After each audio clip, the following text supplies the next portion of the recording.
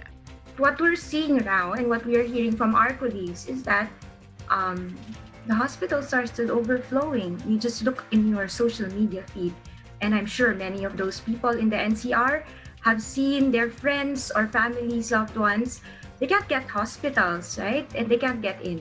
These experiences do not lie. We are talking about the trends, but we're talking about real life here, and our hospitals are still overwhelmed, especially in the NCR. Giit naman ng DOH kung hindi nagpatupad ng ECQ sa NCR Plus, mas mataas pa ang maitatalang kaso kada araw.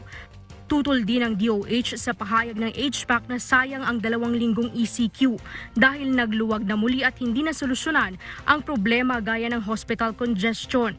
Hindi naman natin masasabi that it has gone to waste, no? Itong mga ginawa natin. Kasi unang-una wala pa nga tayong sukat or indications, no? Kung ano ang nangyari nitong nag-ECQ tayo. Makikita natin ang epekto nito in the next 10 to 14 days. But let me tell you something.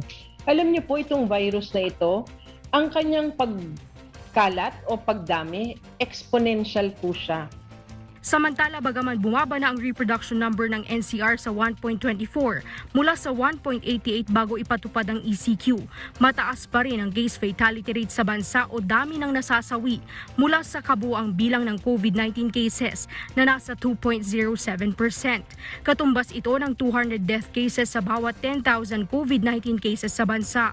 100 naman sa bawat 5,000 kaso sa NCR kada araw, kaya posible pa ring umabot sa 1 milyon ang kabuang kaso sa bansa sa katapusan ng Abril.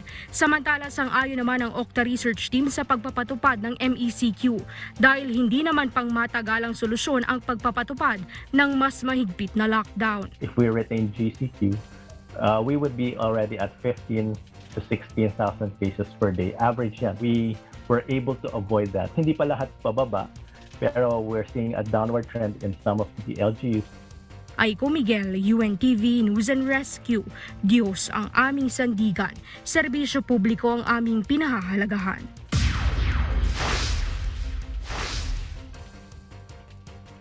Posibleng makabalik na sa trabaho ngayong linggo ang ilang frontliners ng Philippine Orthopedic Center mula sa ilang araw na quarantine matapos magpositibo sa COVID-19. Sinasabing nakatulong ang bakuna sa mga health worker para hindi lumala ang kondisyon ng mga ito. Para po sa detalye, naritong ulat ni Ray Pelayo. Posibleng unti-unti nang makabalik sa maayos na operasyon ang Philippine Orthopedic Hospital sa mga susunod na araw. Sa ngayon ay may 161 pa ang aktibong kaso habang 37 na ang gumaling. Inaasahang nasa 20 mga doktor ang posibleng makabalik na sa kanilang duty sa Miyerkules o Huwebes. Sa ngayon ay limitado pa rin ang mga tinatanggap nila sa outpatient department, partikular ang mga nakasemento o kaya naman ay may sugat. Ang iba ay tinitingnan online o sa pamamagitan ng teleconsultation. Nananatili namang bukas 24 oras ang kanilang emergency room. Binabantayan namin yung positivity rate sa Manila kasi kung makita natin maganda yung trend, unti-unti namin bubuksan yung outpatient. Sa April 15 naman ay bubuksan ng POC ang 20 to 50% ng capacity ng kanilang elective surgery. Magsasagawa din sila ng antigen test sa mga magiging bantay sa mga pasyente na maa-admit sa ospital para maiwasan ang pagkalat ng virus. Ray Pilayo, UNTV News and Rescue, Diyos ang aming sandigan, serbisyo publiko ang aming pinahahalagahan.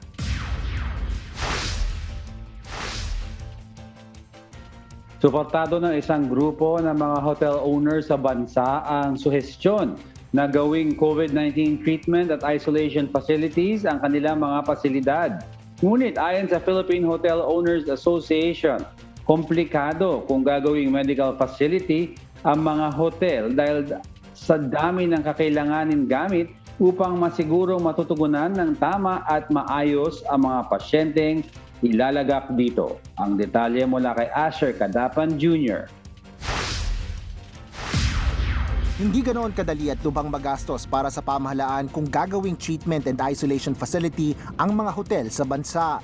Ayon kay Philippine Hotel Owners Association President Arthur Lopez, mangangailangan kasi ng mga kaukulang kagamitan para maging akma ito sa panggagamot ng COVID-19 patients. When you say hospital, ano bang lalagay dyan? Meron kang mga laboratory, meron kang operating room, okay? You have all the accessories to connect, like oxygen and everything, okay? And others. At saka hindi lang yun.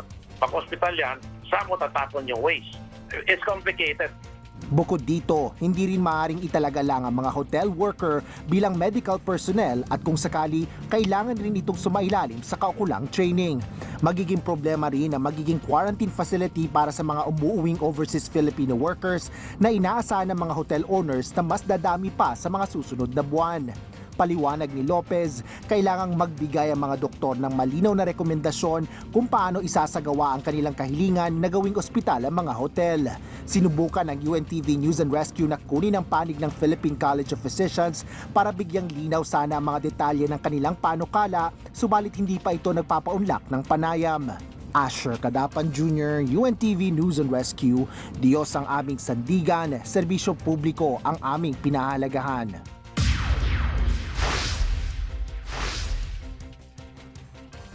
Mababayaran na ng Philippine Health Insurance Corporation o PhilHealth ang valid claims ng mga ospital sa National Capital Region at iba pang rehiyon.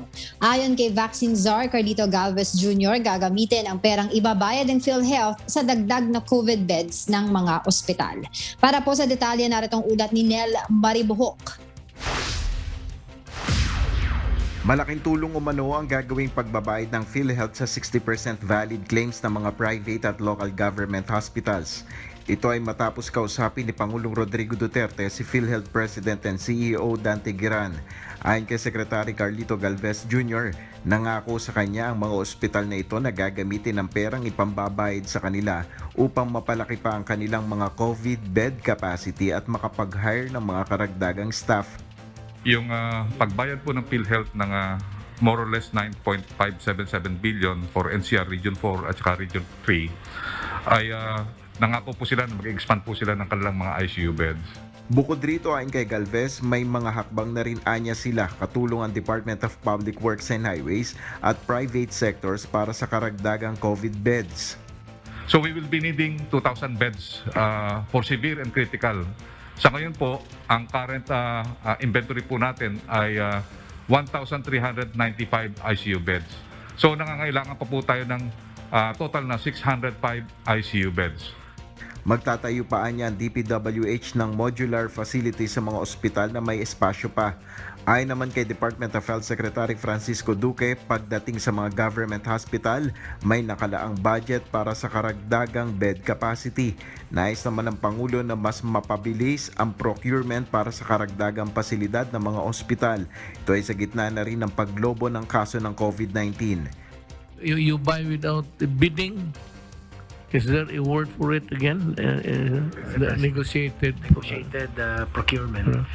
Well, if that is needed, actually, negotiated the word. Negotiated sale, and if it is really good, masabi ninyo, you justify it the moment sa pagbili ninyo, huwag kayong matakot maggastos. Nandyan ako sa likod ninyo.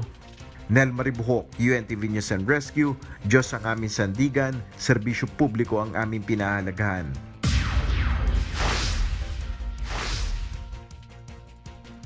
Nilinaw ng National Economic and Development Authority at ng Department of Health na hindi pa kasama ang mga kawani ng media sa mga essential worker na susunod na babakunahan kontra COVID-19.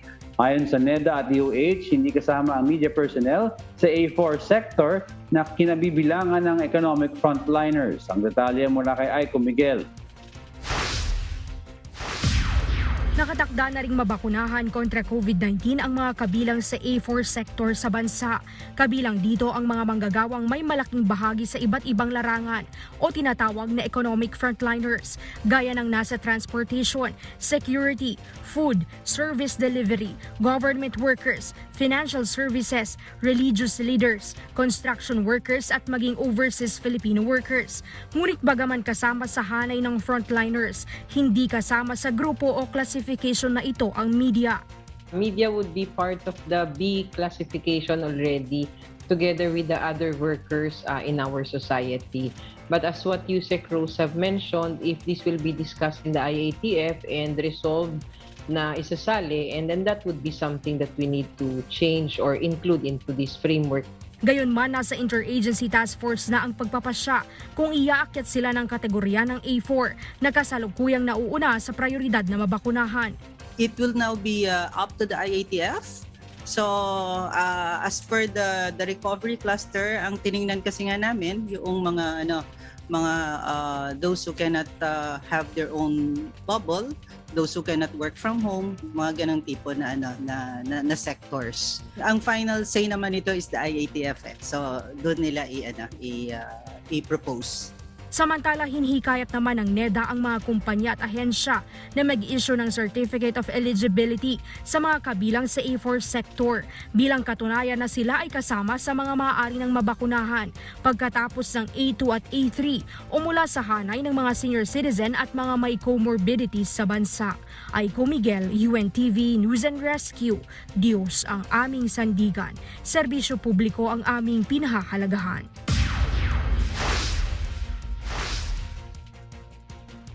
Opisyal nang sinimulan kahapon ang pagbabakuna sa mga senior citizen gamit ang Sinovac vaccines mula sa China. Sa San Juan City, tumaas ang kumpiyansa ng mga matatanda na nabakunahan gamit ang Chinese manufactured vaccine dahil wala silang naramdamang adverse effects matapos mabakunahan. Para po sa detalye, naratong ulat ni Janice Enhente.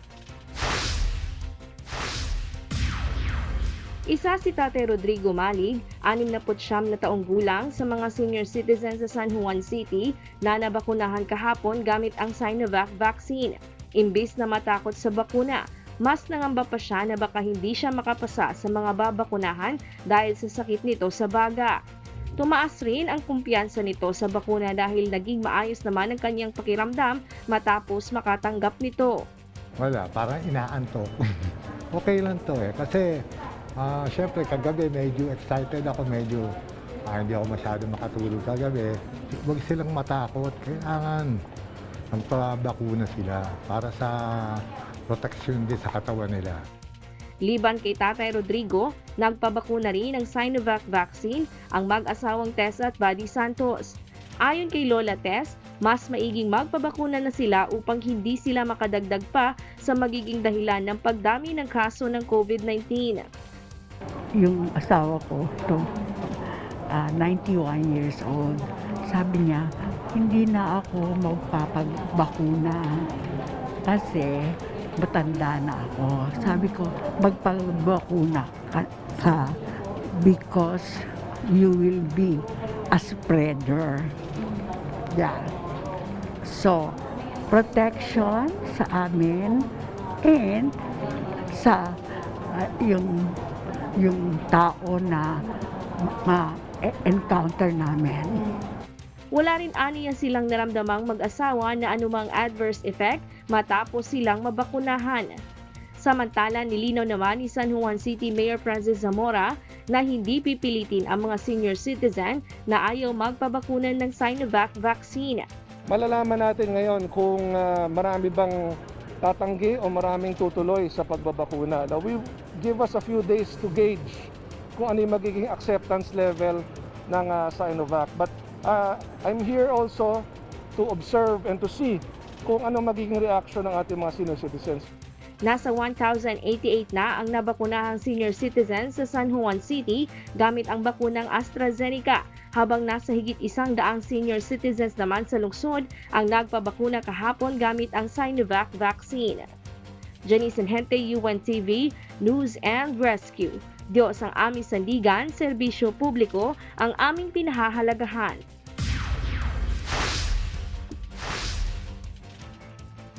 Iginiit ng Bangko Sentral ng Pilipinas na sa kinabangan pa rin ng mga kliyente ng bangko ang paglalagay ng acquired-based charging ng mga ATM. Mananatili ring libre ang transaction fee sa card holders ng mga ATM maliban na sa mga hindi consumer ng isang bangko.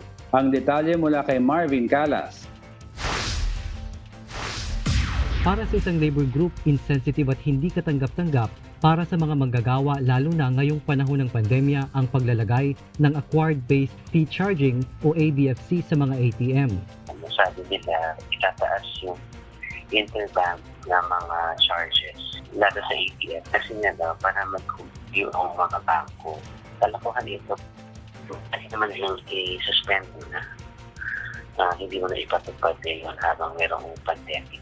Pero paliwanag ng Bangko Sentral, makikinabang ang mga consumer ng bangko sa ABFC dahil bukod sa episyente, ligtas at mabilis ang proseso sa digital payment, ay bababa ang transaction fee dahil sa kompetisyon. Yun ang gusto talaga natin, dumami sila, magkompetensya sila para pababaan sila ng presyo. Pag mas mababa ang presyo, sino ang makikinabang sa bandang huli? Hindi ba ang publiko? Nilinaw din ng BSP na mananatiling libre ang service charge kapag ang transaction ay sa kanilang sariling bangko, maliban na sa non-consumers ng isang bangko. So kailangan ng karampatan na service fee. Kasi ako hindi niya kliyente pero dun ako gusto mag-withdraw. So may service fee talaga. Transparent din ang magiging paraan ng ABFC dahil required itong i-disclose kung magkano ang singil sa transaction at may kalayaan din ng mga consumer na mamili kung saang bangko makikipagtransaksyon. Marvin Calas, UNTV, News and Rescue. Diyos ang aming sandigan, serbisyo publiko ang aming pinahahalagahan.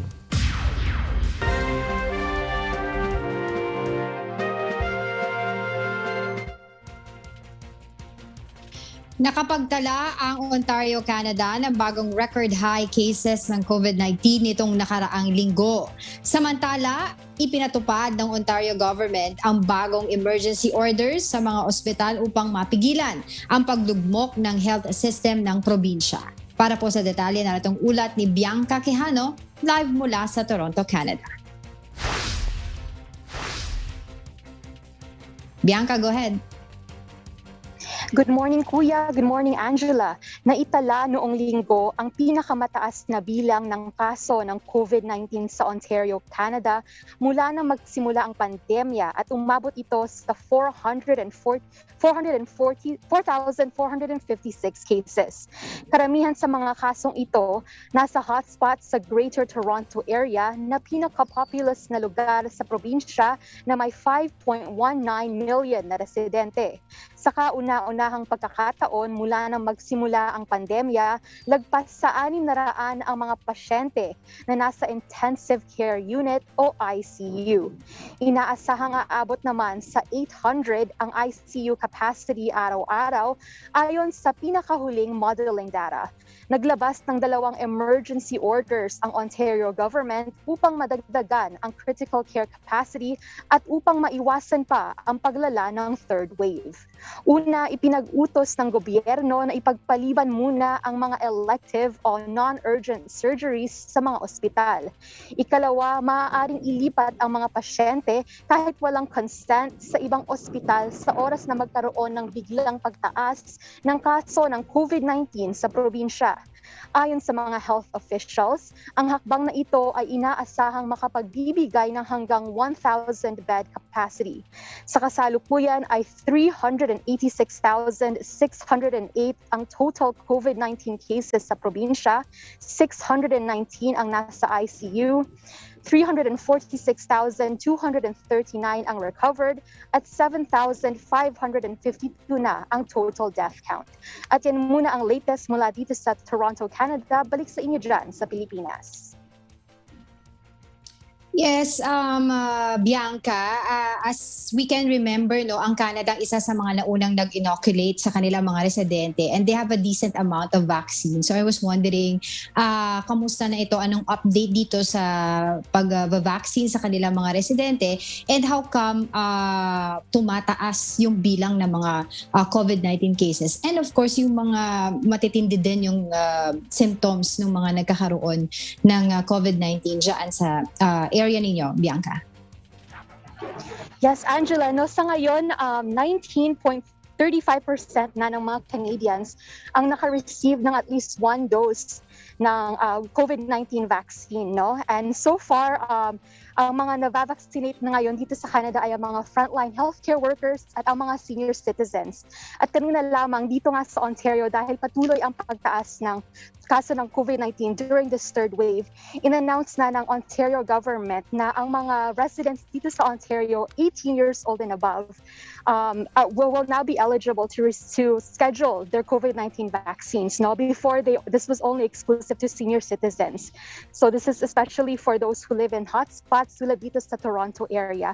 And according to the health experts, Angela, the reason of this third wave nga is the rising cases of the new variants of COVID-19 that is more contagious and that is causing more hospitalizations. No, for example, now the hospitalization rate is up 166% kumpara sa umpisa ng pandemya.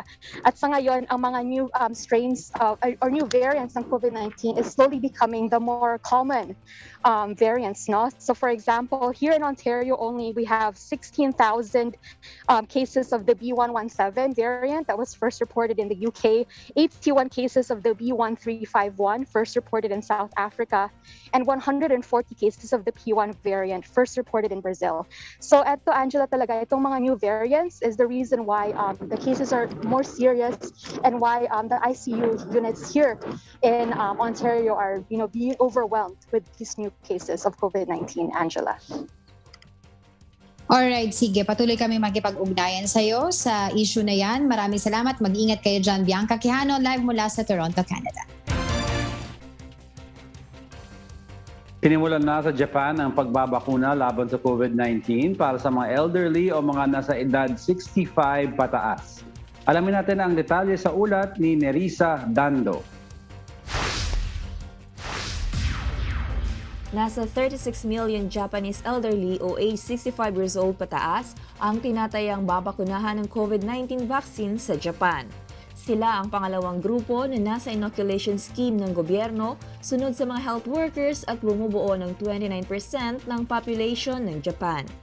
Sa pagsisimula ng vaccination kahapon sa mga elderly, nasa 39 out of 47 prefectures ang nagsimula ng pagbabakuna sa mga clinics, public halls at gymnasium gamit ang Pfizer vaccine. Bawat prefecture ay nakatanggap ng 2 kahon ng bakuna, sapat para mabakunahan ang 500 tao maliban sa Tokyo, Kanagawa at Osaka na nakatanggap ng 4 boxes dahil sa mas mataas na bilang ng population ng mga may edad 65 pataas. Plano ng gobyerno na mag-secure ng sapat na bakuna mula sa US pharmaceutical company Pfizer Incorporated para sa kabuuang bilang ng mga elderly people sa June 2021. Samantala, mahigit 1.1 milyong mamamayan na o 1% ng Japan's population na 126 million ang nabakunahan ng 1 dose ng Pfizer vaccine sa bansa. Nerissa Dando, UNTV News and Rescue, Japan. Diyos ang aming sandigan, serbisyo publiko ang aming pinahahalagahan.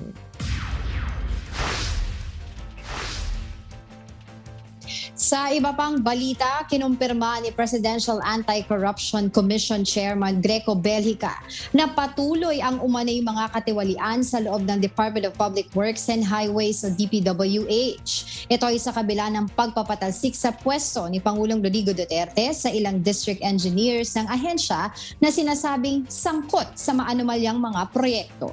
Para po sa detalye na itong ulat ni JP Nunez. Tila hindi pa rin natitinag ang ilang kawani ng Department of Public Works and Highways na may kinalaman sa maanumalyang mga transaksyon sa loob ng ahensya.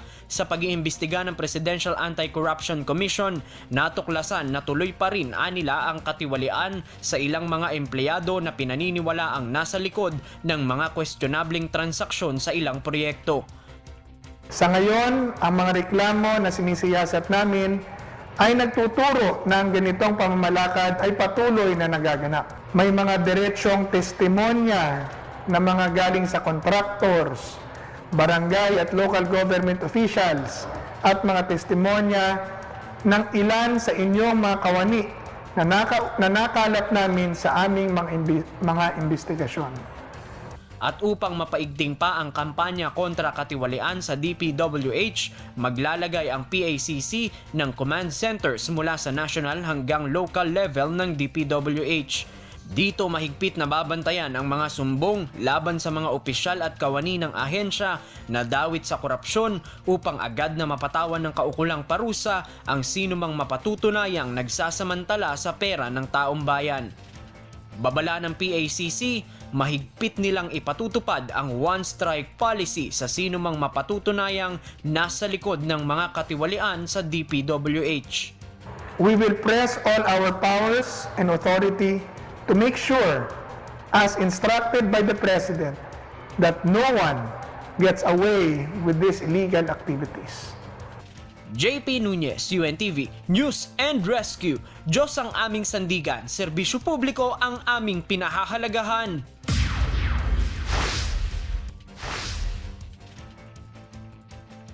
Balita muli dito sa Pilipinas, naniniwala ang isang maritime law expert at dating Supreme Court Justice na napilitan umanong manahimik si Pangulong Rodrigo Duterte sa issue kaugnay ng iligal na presensya ng barko ng China sa West Philippine Sea dahil sa COVID-19 vaccine.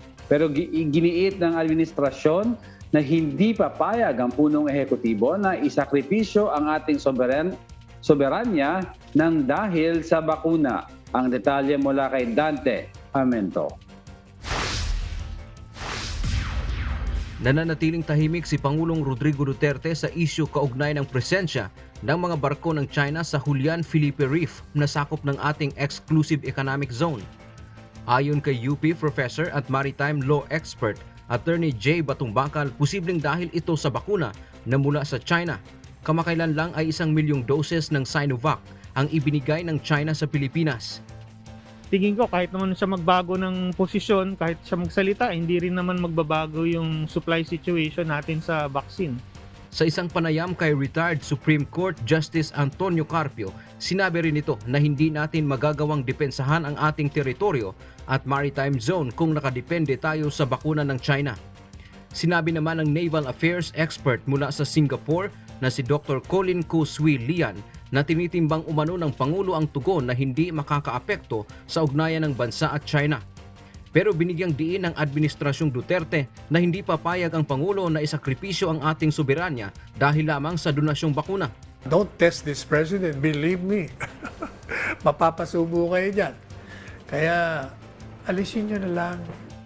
Samantala, naniniwala si Attorney Batumbakal na kailangan nating panatilihin ang diplomasya pero dapat din na palakasin ang ating ugnayan sa ating mga kaalyado para mapigilan na gumawa ng iligal ang China sa loob ng ating teritoryo. Dante Amento, UNTV, News and Rescue. Diyos ang aming sandigan, serbisyo publiko ang aming pinahahalagahan.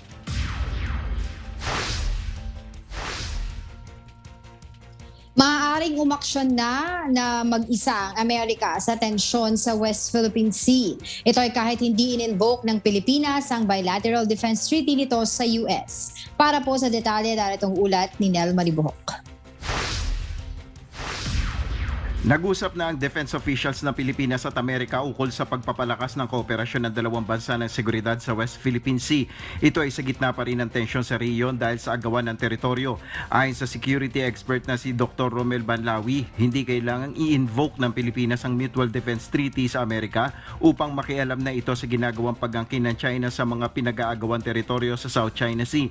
Ang magiging basehan lang anya ng US ay ang freedom of navigation sa rehiyon.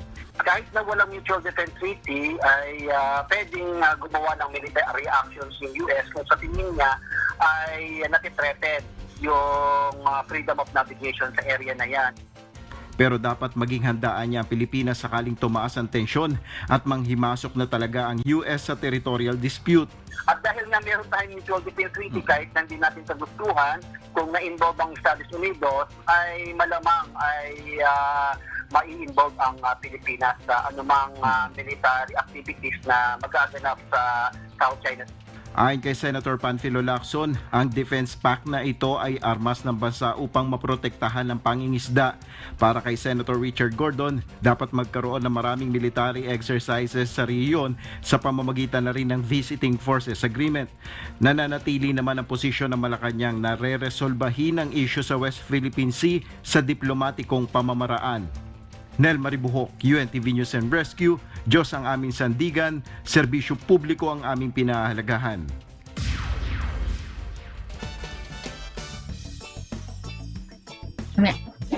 At yan ang ating naging balitaan sa oras na ito. Balikan naman natin si Beth, Doc, Janice, and Rina.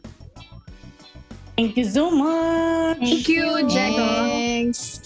And Angel, thank you. Go ahead. Naku. Nakinig ba kayo sa mga balita natin? Kila Angel. Oh. Walang katapusan. Maraming mga pumasok sa isip ko pero hindi ko na lang sasabihin. Pumasok lang. Yes. Hindi natin alam kung lalabas Secret din. na lang yun. Mamaya, ite-text ko na lang. But it's always good to be updated, no? Na alam natin yung nangyayari sa paligid-ligid. Katulad dito, may guest pala tayo. Dapat alam natin, di ba? Rina?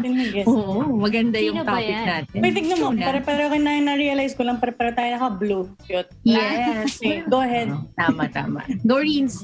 Okay, sige po. This morning po makakasama po natin si Mr. Mayor Mendoza, ang Product Manager for LG Air Conditioners and LG Electronics Philippines. Magandang umaga po sa inyo, Sir Mayor. Hi, good morning, Beth, Nina, and Doc Janice. Good morning. Welcome to the show. Good morning po sa ating kasambahay. Yes. Mukhang interesting itong topic mo for us, no? Yung new product ng LG dahil ngayong panahon ng summer, kailangan natin ng aircon sa mga bahay. Pawis na yung kilikili. Not only that, kasi iba ngayon, syempre, usapan mga virus, diba? Gusto natin merong mga air purifier. Maganda sana kung mas makakatipid tayo kung ano na lang isang tawag dito, isang gamit, isang appliance na lang. Para mas matipid sa kuryente. Matutulungan niyo ba kami dyan, Sir Mayor? Yeah, oo, tama. Actually, during this times of pandemic, ang tanging option lang natin pagka nasa loob tayo ng bahay is really to buy an LG air conditioner, no? That has a air care complete system. So ano ba yung air care? Ano pong ibig sabihin? I was gonna say, ano po ba yung air care complete system? It's a multi-step filtration system that ends with the filtration of and sanitation of ultraviolet rays. No? Ito yung nanotechnology namin. First, it starts kasi with the C+ filter that filter on the onset yung virus at saka bacteria in the air. All right. Then after that, the filtration system, the second step will be the ultrafine dust filter that collects yung particle matter 1.0. Ito yung mga finer dust and particles in the air na mas maliliit pa dun sa buhok natin. Yung aircon kasi namin may lens yan sa gilid that detects yung ganong ka-fine na dust sa air. No? So kasama na yung mga bacteria dyan at saka virus na lumilipad-lipad sa ating loob ng bahay. And if you will see in this display, merong color display yan. Normally, we don't know whether the aircon is really cleaning the air. So technically, may 6-step color display yan that we will know that the filtration system is really working.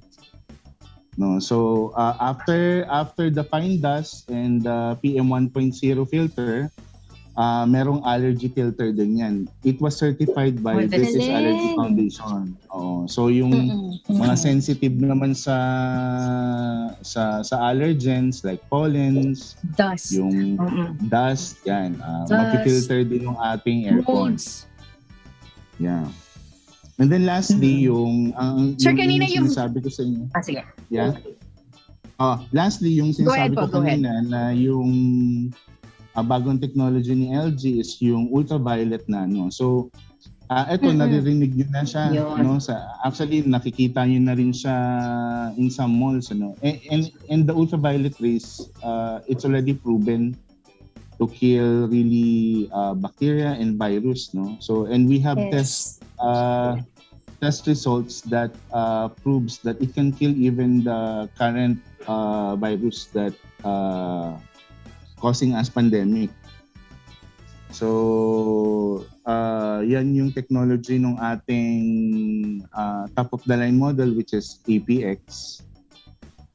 And then, it is also powered by ThinQ AI technology. It means that you can control the aircon even in your smartphone, kahit saan. And kanina, sir, you've mentioned you've mentioned yung lights. You mentioned yung lights. Parang ano to? Parang itong air purifier. Kasi si air purifier, di ba, makita mo kung clean ba yung air, kung good ba or dirty. Ganun din ba yun? Makikita mo rin kung ano yung condition ng hangin doon sa area kung saan nandoon yung aircon. Oh, that's nice, no? Correct, ma'am. Opo. It has a 6 color display, no? So initially you will see that doon sa display na kulay red, no? And it improves the color to green, no, when the particles and then the quality of the air is already clean already in the room.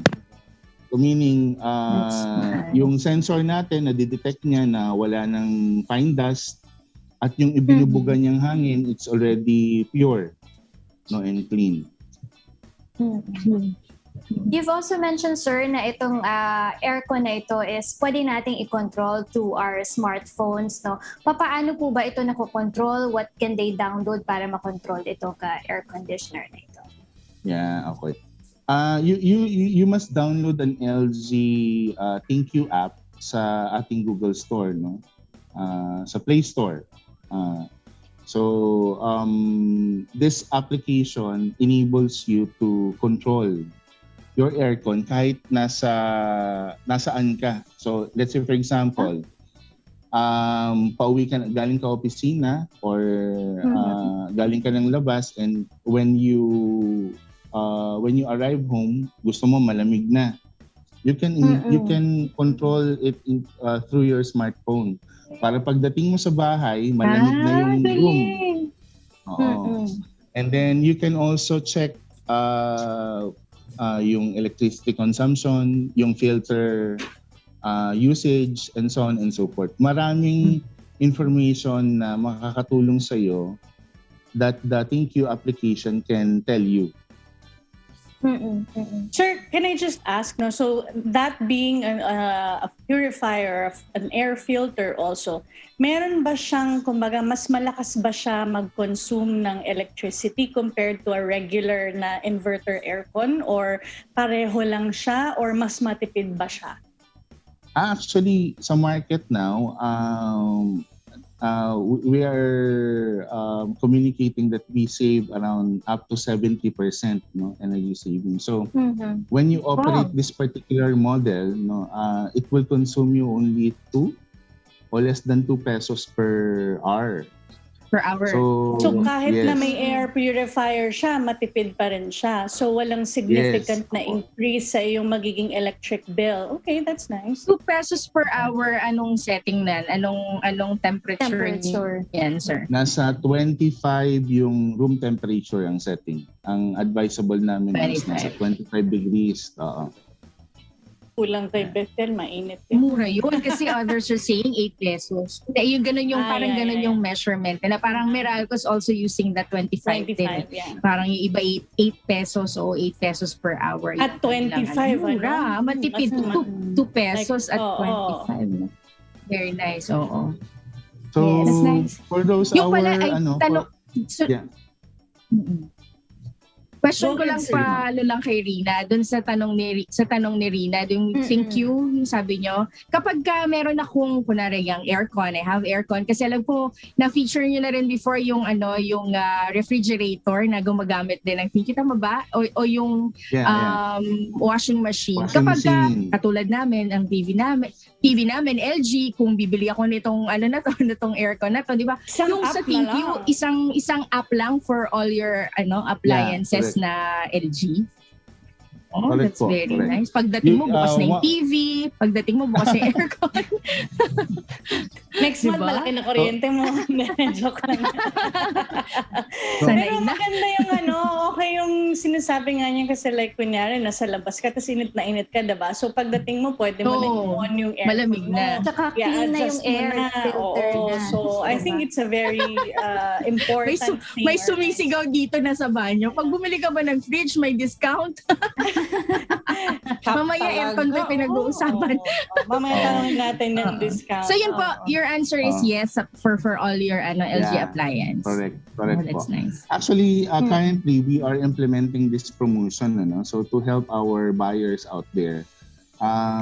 I-plug ko na rin, ma'am, So currently we are doing installation for all split type aircons, So back to back yung 10 feet. So any buyers that would buy, any customer that would buy our air conditioners, lalo na yung split type, especially split type, free po yung installation yan. Pero sir, yung UV nanotechnology nyo, pang split type lang or meron din kayo na window type? Currently, it's for split type lang. Yung APX at saka IPX model namin. So, yun yung mga with UV nanotechnology. Ngayon, for those naman, i-plug ko na rin, for those people who wanted to upgrade their non-inverter window type, na gusto nila inverter na rin yung kahit ibang brand? Type nila. Kahit ibang brand.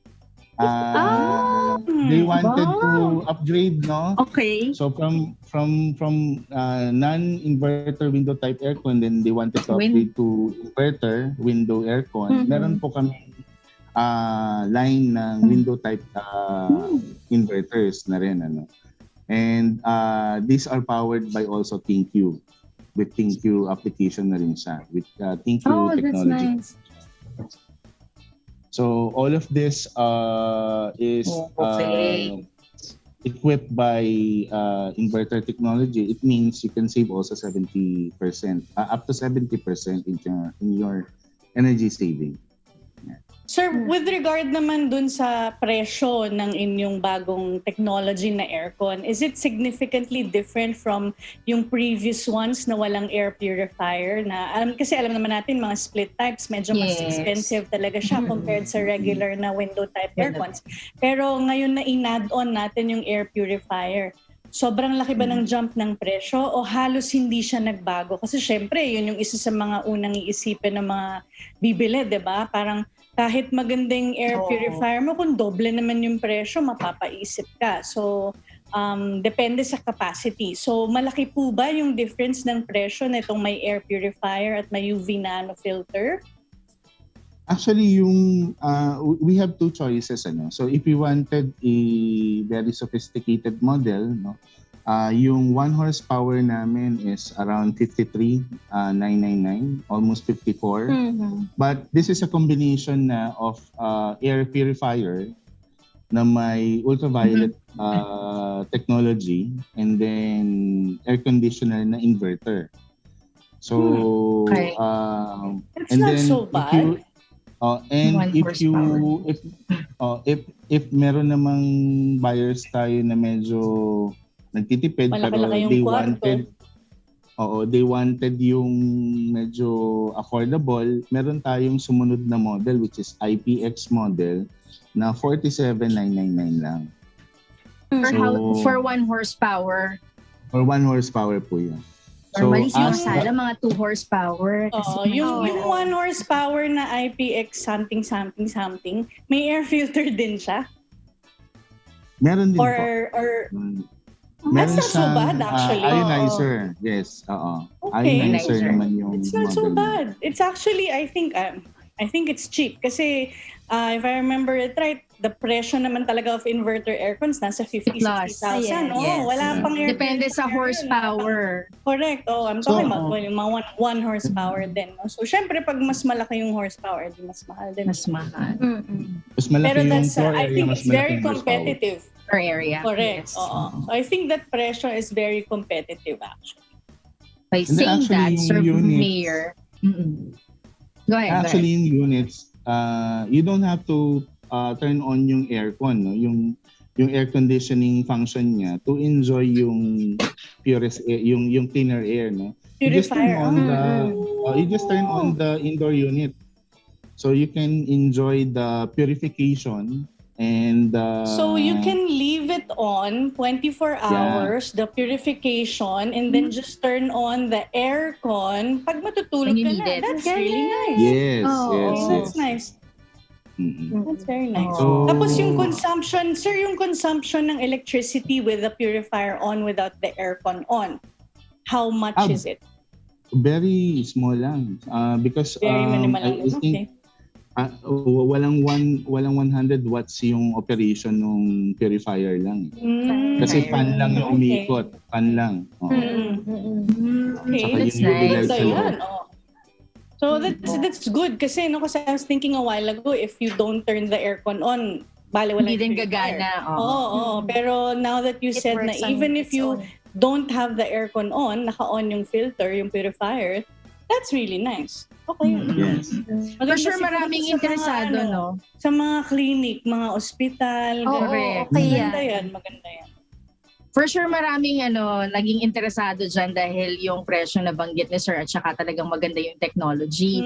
Sir Mayor, saan pwedeng bumili yung mga kasangbahay natin nitong APX line deluxe inverter na to? Available po siya to all leading appliance center. So even online, they are available now. Kahit sa ating mga online platforms, available sila. Sure, All free leading installation. platforms. Free installation. Ito, isang I think very important that people would also need to know. How about the after-sale service? Is it After-sale very service, easy to schedule yung cleaning, yung repairs, just in case, baka mamaya kasi pagka, alam mo yun, I mean, kung everyday mong ginagamit for, I don't know, every month, every day, so basically baka magkaroon siya ng problema, madali bang magpa-service? Tatawag lang kay Sir Mayor. Or the other thing also I want to ask is should there be a regular, I mean, sige, alam naman natin yung mga aircons natin dapat mini-maintain talaga to clean regularly. Now with this air purifier and filter, does it have to be more frequent or pareho pa rin na say every 3 months ang cleaning mo, ganyan? Ganun pa rin ba siya? Or kailangan ba mas frequent siya? O dahil may purifier siya, mas less frequent? Meron ba mas less frequent? Actually, that's a good question, ma'am. Our aircons are equipped with filter indicators, no? So, malalaman mo kung ready na siya for cleaning. Oo. Pero ang ideal talaga is papalinis ka ng aircon, mga 3 months talaga yan. But if the indicator tells you na you have to clean na your filter you have to pa-clean na yung filter. And And as I said, sir, Sige. is it easy to schedule for maintenance and cleaning or just in case services? Yeah. Yung after sales care. Yeah, actually that's the backbone of the air conditioning business, no. So very easy lang po. You just have to dial our service hotline. You can Google it. I don't know if nasa prompter natin yung telephone number. But you just have to call the hotline and then set a schedule with our customer service. And it's available all over in the Philippines, or are there just areas in the Philippines na inyong sinaservicean? We are nationwide, ma'am. So anywhere we can service you. Sir Mayor, I'm sure marami pang ibang concerns and katanungan yung ating mga kasambahay na nanonood ngayon, especially when it comes to the details nitong bagong innovation ng LG. No? Saan po ba yung mga social media pages niyo po para sila po ay makabisita doon and to know more about your products po, Sir Mayor? We have our Facebook, lg.com, and then LG Global, that's our Facebook. And I think we have also Instagram, and at LG Philippines, no. So that's the two online sites that we have. That's our site, no, the lg.com. Okay. Anything else that you want? lg.com.ph. Anything else that you wanted to add po? May promo po ba kayo? May mga months po ba kami na pwedeng abangan para doon sa mga promo ng LG po? Stay tuned, no? So we will be announcing it to our radio Social and media. Social media sites. All right. Magandang technology ng LG eh. We have television. Tuwang-tuwa ako. Parang computer talaga yung ginagamit ko. Very nice. Thank you so much, sir. Salamat po, Sir Mayor Maraming Mendoza. salamat. We'll check your Facebook page and check natin itong bagong technology ng LG when it comes to air conditioner, air conditioning system, and all other products. Very nice. LG is very nice. Thank you, Sir Thank you Mayor po, Sir Mendoza. Mayor. Ayan. Napaganda talaga nung technology nila. Parang napapaisip ka kung gusto mo talagang bumili, di ba? Ayan. Pero ito, Palit na next palit time na ng unit, papalit no? ka ng unit, meron kang, meron palang may option ganun. ka na. Di ba? Yes. Pero ito may nag-send sa akin ng kanyang question. Basahin ko na lang. Kasi medyo mabigat yung kanyang dinaramdam ngayon. Bakit daw nagkakaganyan yung kanyang pamilya, no? Puro problema na lang daw yung nangyayari sa aming pamilya. Nakulong ang tatay ko at nagkawatak-watak na po kami. Paano ba yan? Naku, medyo mabigat nga yung kanyang katanungan. Pero syempre kapag ka mga ganyan, wala namang problema hindi nasusolusyonan rin na, di ba? Lagi lang tayo dapat magdadasal. And dapat guided tayo, no? Yung tama talaga yung sagot na makukuha natin sa ating mga katanungan sa buhay. Kaya panoorin na po natin. Ito na po si Brother Eli Soriano para po sa ating Biblically Speaking.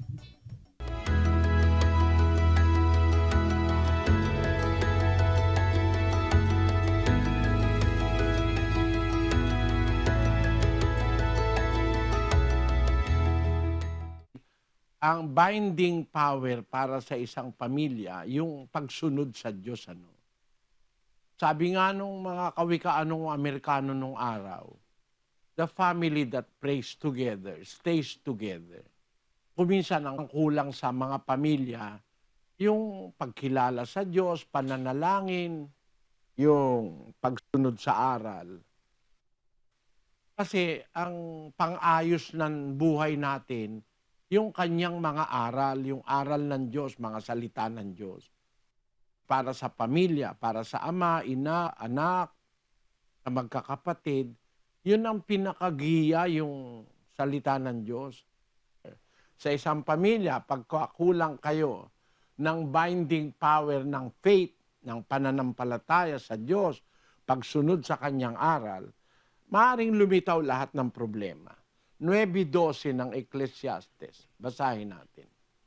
Sapagkat hindi rin nalalaman ng tao ang kanyang kapanahunan, kung paano ang mga isda na nahuhuli sa masamang lambat, at kung paano ang mga ibon na nahuhuli sa bitag. Gayon ang mga anak ng mga tao ay nasisilo sa masamang kapanahunan pagka biglang nahuhulog sa kanila. Kaya maaaring ang tatay mo, biktima ng masamang kapanahunan, kaya siya nakulong, ano? Hindi ko naman sinasabing may kasalanan siya, pero nangyayari kasi yan sa mundo eh. Kaya nga kailangan tayo makarating doon sa kaharian ng Diyos eh. Doon wala nang problema. Dito marami, may masama kasing demonyo at mga satanas sa mundo eh. Kaya ang sabi ng salita ng Diyos, kung paano yung isda nahuhuli sa lambat, walang kamalay-malay isda, langoy-langoy siya. Pala lambat na yung napasok niya eh. Gayon din naman yung ibon, kakanta-kanta pa, no?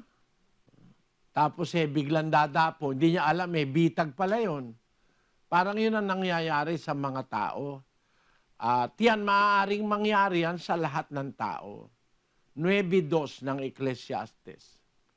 Lahat ng mga bagay ay nagsisidating na para-para sa lahat. May isang pangyayari sa matuwid at sa masama, sa mabuti at sa malinis, at sa marumi, sa kaniyang naghahain at sa kaniyang hindi naghahain.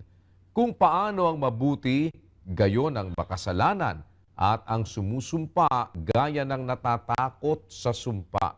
Lahat ng bagay nagsisidating para sa lahat. May pangyayari sa matuwid, nangyayari sa masama. May pangyayari sa masama, nangyayari sa matuwid, sa mabuti, sa malinis, sa marumi, etc. Kaya equally things come sa mga tao sa lupa. Kasi hindi naman talaga itong lupa ang inintensyon ng Diyos na maging permanent nating dwelling. Ang gusto ng Diyos, mamuhay tayo kasama niya dun sa kanyang kaharian. Kaya dito sa lupa, inihahanda tayo ng Diyos na maging mabubuti para makarating tayo dun sa buhay na ipinangako ng Diyos sa atin. Kaya kung nakakasalubong tayo rito ng mga problema, huwag ka lang mawawalan ng tiwala sa Diyos, kapatid. Marami na kaming nakitang ganyang kabutihan na pagka nagtitiwala ka sa Diyos, nagagawa ng Diyos ng paraan na malutas ang mga problema, ang mga suliranin, at maaaring mabuo uli kahit ang isang nasirang pamilya. Ang kulang lang, kapatid, pagkilala sa Diyos, pakikinig ng aral at pananalangin. Yun ang inirekomenda ko sa iyo. Matuto kang tumawag sa Diyos, manalangin, hikayatin mo yung iyong mga kapwa sa pamilya mo na kumilala rin sa aral ng Diyos at yun ang solusyon sa problema mo, kapatid.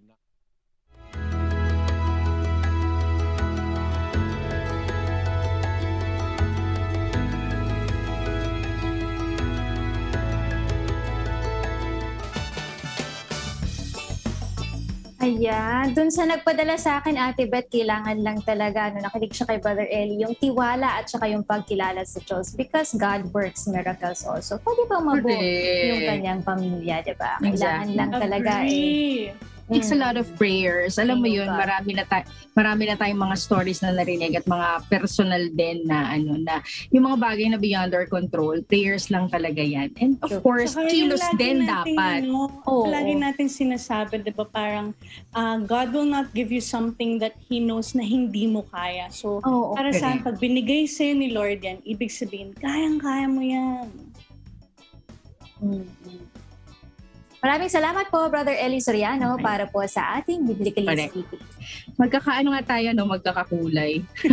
Ang ganda pag gano'n maganda sa screen. Pero yan, kakulay din natin. Ay, hindi pala, pink pala yung aking Omega Digi Bible. Color pink pala yung aking tag dito.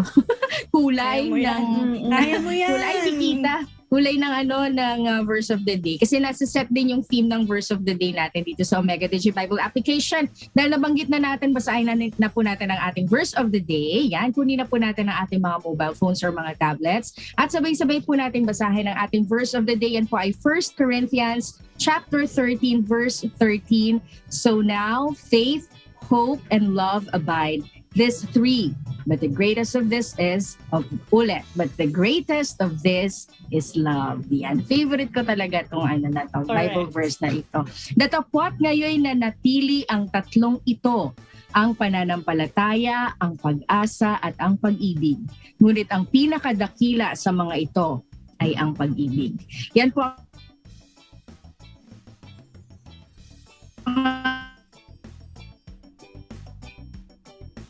Yan po ang mababasa sa ating Omega Digi Bible. Nako, i-download nyo na po ito at pwede nyo pong explore dyan. Marami po kayong settings na pwedeng baguhin dyan, yung mga options nyo po dyan sa ating Omega Digi Bible po. Meron din po tayo dyan early prayer na pwede po kayong sumali dyan sa ating Omega Digi verse of the day, 1 Corinthians chapter 13, verse. Ayan. At aside from that, pwede po kayo mag-highlight ng mga favorite verses of the day nyo. Pwede rin po kayo mag-bookmark o kaya ay magsagawa po ng inyong reading plan din po dyan. Meron din po tayo dyan a Bible study. And ask the preacher kung may mga katanungan po kayo dyan sa ating Omega Digi Bible. Napakasimple lang pong gamitin yan and it's time for you to explore po ang ating Omega Digi Bible. Ang ating verse of the day was brought to us by Omega Digi Bible, powered by Vision Tech.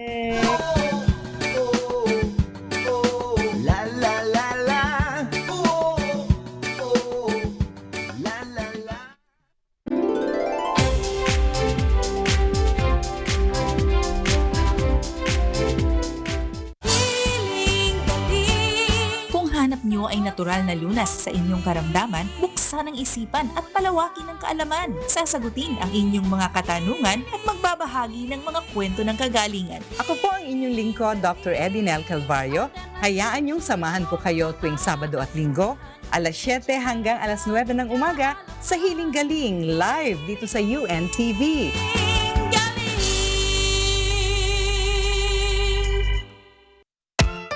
Mas madali nang maipararating sa serbisyong bayanihan ang inyong mga pangangailangan sa pamamagitan ng aming social media accounts. Sa live stream ng aming programa, i-type sa comment section ang inyong pangalan at ang inyong suliranin o kahilingan na ibig ninyong aming maaksyonan.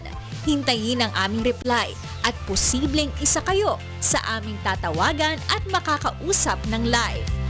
Ako ang inyong Kuya Daniel Razon at dito po sa UNTV, Diyos ang aming sandigan, serbisyo publiko ang aming pinahahalagahan. Ito po ang serbisyong bayanihan.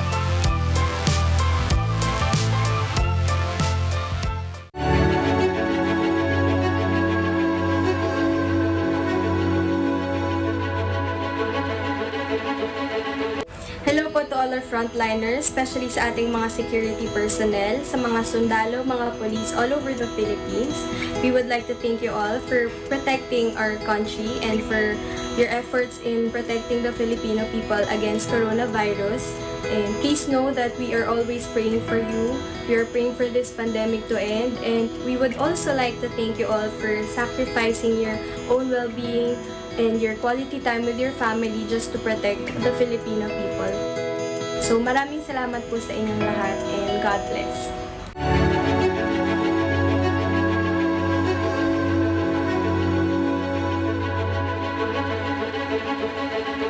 Mga paraan para mabawasan ng stress habang may krisis.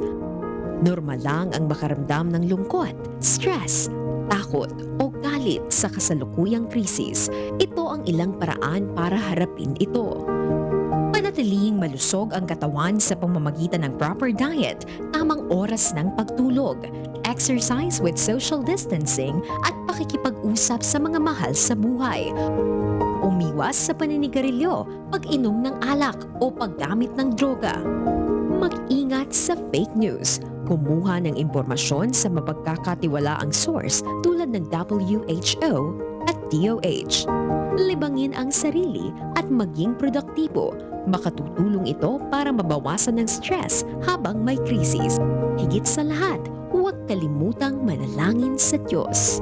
Kailangan mo ba ng health professional na makakausap? Tumawag sa National Center for Mental Health sa mga numerong ito.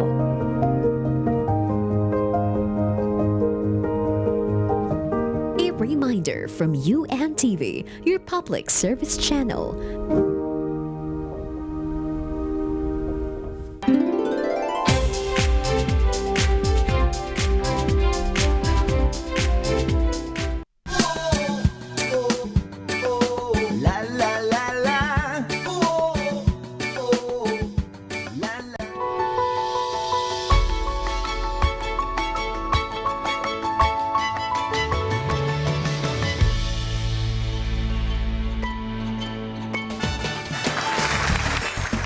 Good morning! Good morning, Kuya! Am I back from outer space? Yes! Yes! Ay, from choppy space. Oo, biglang nag-robot siya. Correct. Robot talaga ako eh. Robot talaga ako, Doc Ja. Hindi mo lang alam. I knew it. Salamat sa magandang internet connection. Pero syempre, ayoko pa naman po kami. Dalawa na yung internet provider namin, pero ganun pa rin. Ayoko palagpasin ang araw na to. Magkaibang internet provider. Hindi, naghahanap na. Tanungan natin kila Richie kasi meron daw may device daw na pwedeng i-combine. Ewan ko lang, hindi ko alam. Parang narinig ko lang. Ayan na naman. Ayan ka na naman, Ate Beth. O sige, Doc Janice, let's move on na. Pero bago ang lahat. Ang pag-uusapan natin, yan. Oo, papakilala muna kita, syempre. Kasama po natin this morning ang ating orthopedic surgeon and sports medicine specialist. Walang iba kundi si Doc Janice Ann De Vera. Doc Ja, good morning. Yes, good morning ulit. So napag-uusapan ng mga internet at dahil nga MECQ pa rin tayo, hindi pa rin open po ang karamihan sa mga facilities kung saan pwede tayo mag-exercise. No? So what can we do right now? We work out at home. And how are we going to do workouts at home kung hindi naman tayo sanay ng sarili-sarili lang natin ng pag-workout? Ang isa sa mga solusyon na pwede niyong gawin would be you try the online workouts na tinatawag. No? So ano ba itong mga online workouts na to? So basically, magpupunta ka sa computer mo or sa cellphone mo, tapos maghahanap ka ngayon ng mga online workouts na pwede mong sundan or pwede mong pakinggan para or panoorin para or sabayan para sa iyong pag-workout. No? So meron akong nakitang article dito sa ating one of the medical, I would say medical websites that I follow. No? So may article doon. So nagbigay siya ng ilang mga online workouts. Now, I just want to clear, this is not a paid advertisement. No? So babanggitin ko lang siya kasi I believe what the writer of the article did was naghanap siya ng mga online workouts na nakikita niya na maraming tao yung nagsasubscribe or nagpo-follow. So, syempre kapag marami yung nagsusubscribe or nagpo-follow, ibig sabihin nun, maganda yung workout, tapos effective siya or simple siya kasi kaya siyang sundan ng mga tao. No? So, umpisahan na natin to.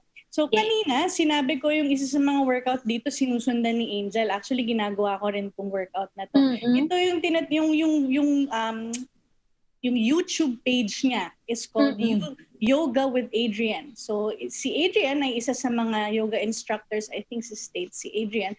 And yung YouTube channel niya will have a lot of yoga workouts na simple to follow. And then meron siya mga subsets like if you want to do yoga for stress, yoga for headache, yoga for self-belief, back pain, mga ganyan. So depending on ano ba yung mood mo for the day. So kung gusto mo power yoga, pwede rin yun. Tapos meron din siya mga yoga for beginners. So different styles and she will show you the poses also. She will teach you kung paano gagawin yung poses. And depende kasi meron mga ibang yoga workouts siya na umaabot ng 1 hour, meron naman mga iba 20 minutes, merong iba morning yoga 5 minutes. So it really depends, no? So depende rin kung gaano katagal ba yung gusto mong i-spend for that time of for that day rather na you wanna do the yoga. Say, nako 20 minutes lang ang free ako, so pwede ka maghanap ng 20-minute yoga workouts doon. So again, it's a very simple, I think it's simple. Syempre, depending on ano ba yung gusto mong gawin yoga kasi yung kanyang YouTube page, parang spectrum yung workouts niya from simple yoga exercises for beginners or morning yoga to the power yoga styles, no? So, depende kung ano yung mood mo. Tapos, may mga during that specific workout, sasabihin din niya sa'yo, find what feels good for you for the day. Ibig sabihin, kung kunyari itong picture na pinapakita natin ngayon sa screen natin, yun yung tinatawag na lotus pose. So obviously, hindi naman lahat kayang gawin yung lotus pose na yan. So may modifications siyang sasabihin.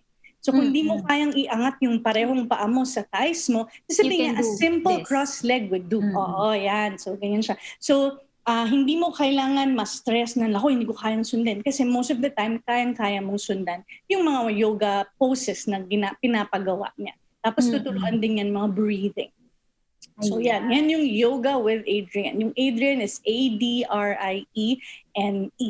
Yan. Saka yung mga benefits of different poses, no, Doc Ja? Oo, explain din niya kung ano yung benefits ng different poses. Actually, while you're explaining it, tinitingnan ko yung bawat pages Para nakakasabay ako sa'yo. May link siya, diba? Makiklik mo siya. Next, meron yung tinatawag na ballet bar. B-A-R-R-E. So, ito, inumpisahan ito ng Dutch National Ballet, no? So, it's a group of ballet dancers in tama ba? Saan nga ba? Pag Dutch, Denmark? Mali yata. Anyway. No idea. So they embark, ayun na si Madam Beth. So they embarked on an online campaign to keep yung mga homebound nations fit and to pass some of their ballet skills, no? So hindi lang siya ballet, pero meron siyang it's kind of like a ballet Pilates workout Parang para siyang mixture, no? So actually meron yung bar, medyo ano siya. I would say it's a little bit more advanced. Hindi a little bit. It's more advanced than yoga. So the movements may be a little bit more, I would say,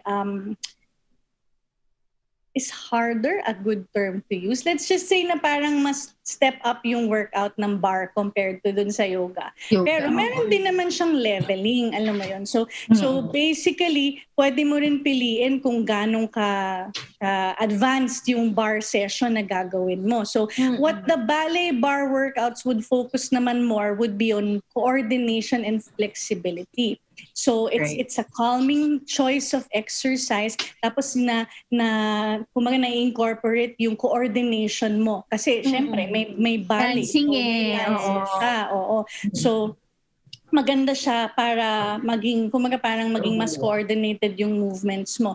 Now, hindi masyadong taxing yung exercises, pero nakakatulong itong maka-feel ka ng a little bit more strength and it improves your posture. So, maganda rin tong ballet bar. Actually, Doc Ja, dito meron tayong ballet bar Philippines sa mga bata. Yung tinuturuan nila kung, di ba, kasi ngayon hindi pwedeng pumunta sa mga studio. So parang through online yung pagtuturo nila ng Ballet Bar Philippines sa mga kids. Nakakatuwa. Oh, that's nice. Okay, so next naman, if you want to look for an all-around exercise regimen, what you can try is yung Pop Sugar Fitness. So Pop Sugar, as in P-O-P, Sugar. Sweet exercise yan. So it is actually a free app siya or free, it gives you free workout videos sa YouTube which covers a wide range of fitness levels at saka fitness goals. So depende kung ano ba yung gusto mo. Gusto mo ba mag-burn ng calorie? Gusto mo ba mag-strength training? Gusto mo ba ng high intensity interval training? Gusto mo ba ng bar? May bar din sila. At may yoga din sila. So kumbaga, kung gusto mo ng isang One-stop shop.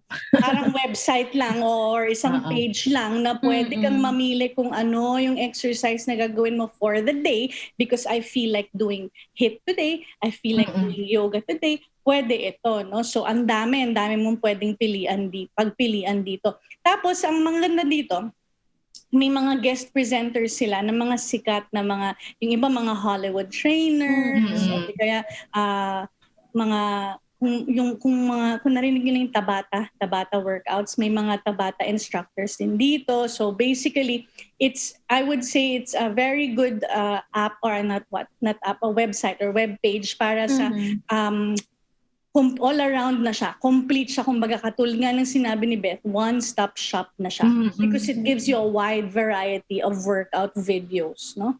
Next, we have Center, CENTR. So yung Center naman, app siya. Fitness app siya. So you can download it on your phone at ito'y masaya. Si Captain America. Ang nagtuturo? Yung mga different na mga yung mga different na mga Hollywood actors din. So, sino ba to? Si Thor, yan, si Chris. Pwede mo makasabay ang gwapo nun eh. Si Chris Hemsworth. Ang personal trainer niya, yung kanyang personal trainer ang nagpe-present ng mga workouts. The workouts last for about 20 to 40 minutes and it covers strength training, HIIT, Pilates, yoga. So again, dami din. App One-stop naman shop siya, pero one-stop shop app naman siya. Instead of yung kanina kasi YouTube video. Hindi ko lang sure kung check free natin to or may bayad to. Oo. Pero ang isang downside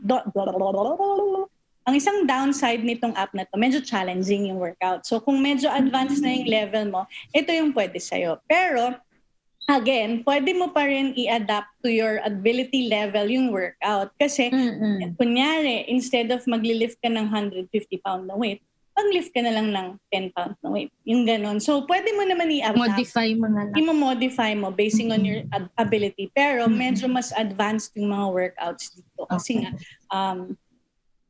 parang for bulk training siya, no? Hindi, different levels din siya. Pero kasi I guess yung depende kasi sa fitness level mo, 'di ba? So maybe this was made by a person who is more higher level yung kanyang fitness level. Kaya syempre mabobore siya pag super simple lang nung ginawa ng mga exercises. So maybe that's the reason why the exercises here is more challenging to cater to those who have higher fitness levels, no? Okay. So there. Pero again, this is ideal for a person who wants to improve their overall health naman. And there would be an option for individuals to input your own health goals and track your progress. So yun yung magandang feature sa kanya. So makita niya yung progress mo, makita mo kung ano yung goal mo, nahi-hit mo ba yung goal mo. So yun. Okay. Next we have, kung gusto niyo naman ng mga high energy workouts, mga options for high energy. Ito, I think mag-enjoy si Kikay dito eh. Kukuwa Fitness. Check ko. Okay. Kukuwa. K-U-K-U-W-A. Parang Africa. Parang dancing to? Parang ganon, actually. Hero, Tama ka. Zumba. Nakalagay, with an upbeat soundtrack from different regions of Africa. So this is more feel-good dance workouts. Kaya ako sinabi kanina, feeling ko mag-enjoy si Kikay dito. Kasi it's more of a dance workout, no? So ang claim to fame ng Kukuha Fitness is they can burn up to 1,000 calories in 1 minute, 160-minute Kukuha class. So, 1 hour, 60 ganun minutes. ka-intense kaya yung pagsasayaw na ito, di ba? Para mag-burn ka ng 1,000 calories. But syempre, again kasi syempre baka sabihin nyo, sabi nito 1,000 calories daw yung na-burn, 200 lang na-burn ko. It depends on paano ka ba gumalaw. Baka naman dapat exaggerate movement. Oo. So, it will depend on how much effort a person puts in and syempre your body weight and your metabolism. So, may ano pa rin yan. Iba-iba. Kahit yun yung claim to fame niya, kung hindi ganun yung metabolism level mo, or kung hindi ganun yung effort na nilalagay mo, bali wala. But yeah, so this one is a more a dance workout naman. So you have fun, and then each week meron silang mga ina-upload na 3 new workouts. So yan, kung gusto mo lang ng a variety ng pagsayaw. Tsaka siguro yung, alam mo yung sawa ka na mag-zumba ng normal na mga tugtog. Ito, bago, kasi iba yung music niya from Africa. Okay, next. Meron din yung tinatawag na The Body Coach TV. So, merong person, ang pangalan niya ay si Joe Wicks. He is the body coach. Siya yung tinatawag na body coach. So, ito naman, sikat siya sa mga mahilig mag-home workout, no? So, it's also a YouTube channel, and nag-o-offer siya ng maraming HIIT na exercises, strength training, tapos yung mga target area workouts. So, paano ibig sabihin ng target area workouts? Arms day, legs day, abs day, yan. So, mga ganyan. So, different yung areas, no? So, meron din siyang tinatawag na PE with Joe. So, may mga tao naman na hindi masyadong, yung gusto lang nila ng general body conditioning in essence. So, yun yung kanilang ginagawa, yung PE with Joe session. So, different sessions din siya depending also on kung ano yung gusto mong gawin for the day. Next, we have workouts for weight loss. Kasi syempre, marami sa atin yung feel mo, nag-gain ka na ng weight. Kasi nga, hindi tayo masyadong nagagalaw. Kasi medyo, unless kung yung bahay mo mansyon, na pwede ka mag-jogging at marathon sa loob, di ba? So, kung gusto mo naman na makalose ng weight, meron yung tinatawag na body project. So, itong body project, yung aim nila is to provide real workout for real people that deliver real results. So, gusto ko yung tagline niya actually. Kasi marami naman talagang mga, alam mo yun, yung mga magbabayad ka ng workout pero hindi naman nag-work. So, kung wala minsan, namang nangyayari. parang nauuto ka lang na, uy, grabe, sabi nito, ganyan. Pero hindi naman pala, nagbayad ka, tas useless naman pala, diba? So, ito, sabi nila, real workouts, they're real workouts for real people that deliver real results. But I don't know. Ano to, YouTube to or app? Or website? Google na lang natin. YouTube siya. YouTube workout siya. So, uy, grabe. Meron silang mga ibang YouTube workout na may 12 million views. Isa lang. Wow! So, ibig sabihin, maraming taong gumagamit nitong YouTube workout na to. So, yung ano nila, mag-asawa sila eh. So, they actually present workout which motivate people to enjoy movement and exercise. So, they encourage they encourage or they tell you that workout is accessible and you don't really have to be very fit. Your activity level doesn't have to be very high, or your fitness level doesn't have to be very high in order for you to work out. So I think that's the reason why they say real workouts for real people. Kasi nga, pag dinignan mo naman yung iba, ang gagaling naman talaga nila. Sobrang packed yung abs nila, ang gaganda ng arms nila. But then again, pag tinignan mo yung exercise, ay lawit na yung dila mo, isang workout. Pagod ka na. So I think it would depend, no, kung ano yung fitness level mo. So ito, they encourage you na even doing a little would be good already. Hindi kailangan na ganun ka grabe yung workout na level din. Oo. Kung gusto mo ng sakit ng katawan, advance ka kaagad. Injury, diba? Injury, correct. So, ang tawag dito is the body project. Okay. Next, naalala nyo ba yung yung sa kabilang channel, yung Biggest Loser? Yes. Yan. So yung isa sa pinakasikat na trainers nun sa yung Biggest Loser, I'm talking about yung sa States na show. Si Jillian Michaels. So, from then on, nag-create na siya ng kanyang popular workout program such as yung 30-day shred and focus, no? So, basically, itong workouts naman niya, kasi kung naalala nyo yung Biggest Loser na TV show before, medyo challenging din talaga yung workouts. But then again, kasi nga gusto mo mag-lose ng weight eh. So, ano naman i-expect mo na mag-lose ka ng weight na hindi challenging yung workout mo, diba? So, yung workout niya would be a little bit more challenging na nag-range from HIIT and fat burning to strength training in sessions which focus more on weight loss, no? So, ito, sabi niya, meron siyang My Fitness app. So this is an application which you can download, and it offers personalized workout programs and customized meal plans. So ito yung maganda sa kanya. Personalized yung workout mo at saka customized yung meal plan mo. But I think because it's customized and personalized, I think you may have to pay for this. Yes. Pero kung seryoso ka talaga sa sa kagustuhan mo na maka-lose ka ng weight, then I think it's worth all the money. Alam mo yun, nung isang araw minessage ko si Kikay, sabi ko, kasi nakita ko yung picture niya, yung naka-red siya na shirt na payat na talaga niya. Sabi ko, Payat na Kikay, siya. can I really just ask? Sabi ko, I've never really asked you personally ano yung naging regimen mo. Sabi ko, kasi ang galing talaga ng weight loss journey mo, diba? So sabi ko, anong ginawa mo? Yung kay Kikay kasi, very disciplined siya with the diet. So it really for what worked for May her mga bawal din kasi siyang food yes, marami kasing binawal sa kanya because of her vasculitis. So because of that, she had to really modify the diet, and then that's when. But even before that vasculitis, Doc Jan, nagda-diet na to. Yes, No rice muna yan eh. Nag-no rice muna siya. Correct. Yun Pero yung start I niya, think- tas zumba-zumba. I think the bottom line there is it has to be a balance between what you put inside and what you do to expel whatever you put inside, diba? Kasi if you don't eat healthy, if you eat super, anong tawag dito? Super junk foods. Yun yung una niyang sinabi sa akin. Sabi niya, I ditched junk foods. Kasi yun talaga, I realized, sabi ni Kikay, Kikay, namimiss ka na naman. Sabi ni Kikay, I ditched junk foods because I realized yun talaga yung nagpalaki sa akin. Sabi niya, kasi hindi naman talaga ako nagugutom eh. Bored lang ako.